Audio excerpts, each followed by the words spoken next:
ಅಪಘಾತಕ್ಕೀಡಾಗಿ health inspector ರಸ್ತೆಯಲ್ಲಿ ಬಿದ್ದು ನರಳಾಡುತ್ತಿದ್ದರು. ಶಾಸಕನೋರ್ವ ಸೌಜನ್ಯಕ್ಕೂ ಸ್ಥಳಕ್ಕೆ ಹೋಗಿ ಆತನ ಪರಿಸ್ಥಿತಿಯನ್ನು ನೋಡದೆ ಕಾರಲ್ಲಿ ಕೂತು ಸಮಯ ವ್ಯರ್ಥ ಮಾಡಿದ ಕರುಣಾಜನಕ ಘಟನೆ ಚಿಕ್ಕಮಗಳೂರು ಜಿಲ್ಲೆ ತರೀಕೆರೆ ತಾಲೂಕಿನ ಲಕ್ಕವಳ್ಳಿ ಕ್ರಾಸ್ ಬಳಿ ನಡೆದಿದೆ.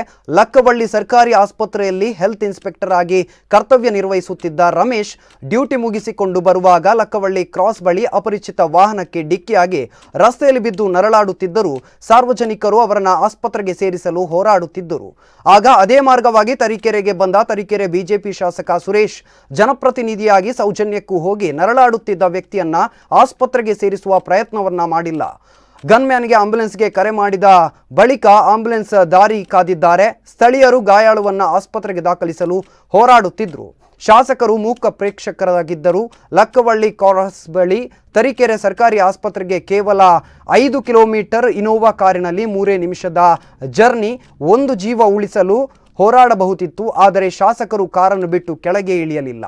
ಸ್ಥಳೀಯರು ಶಾಸಕರ ವಿರುದ್ಧ ಸ್ಥಳದಲ್ಲಿ ಅಸಮಾಧಾನ ಹೊರಹಾಕಿದ್ದಾರೆ. ಸುಮಾರು 20 ನಿಮಿಷಗಳ ಬಳಿಕ ಆಂಬ್ಯುಲೆನ್ಸ್ ಬಂದು ಗಾಯಾಳುವನ್ನ ಆಸ್ಪತ್ರೆಗೆ ಕರೆದೊಯ್ದಿದ್ದು, ಶಿವಮೊಗ್ಗ ಹೋಗುವಾಗ ಮಲವಗೊಪ್ಪ ಬಳಿ ಹೆಲ್ತ್ ಇನ್ಸ್ಪೆಕ್ಟರ್ ರಮೇಶ್ ಕೊನೆಯುಸಿರೆಳೆದಿದ್ದಾರೆ. ಶಾಸಕರು ಬಂದ ಕೂಡಲೇ ಗಾಯಾಳುವನ್ನ ಆಸ್ಪತ್ರೆಗೆ ಕೊಂಡೊಯ್ದಿದ್ರೆ ಬಹುಶಃ ಆತನ ಪ್ರಾಣ ಉಳಿತಿತ್ತೋ ಏನೋ ಎಂದು ಶಾಸಕರು ತಮ್ಮ ಕಾರಿನಲ್ಲೇ ಆತನನ್ನ ಆಸ್ಪತ್ರೆಗೆ ಸೇರಿಸುವ ಗೋಜಿಗೆ ಹೋಗಿಲ್ಲ. ತರೀಕೆರೆ ಪೊಲೀಸ್ ಠಾಣೆಯಲ್ಲಿ ಪ್ರಕರಣ ದಾಖಲಾಗಿದೆ.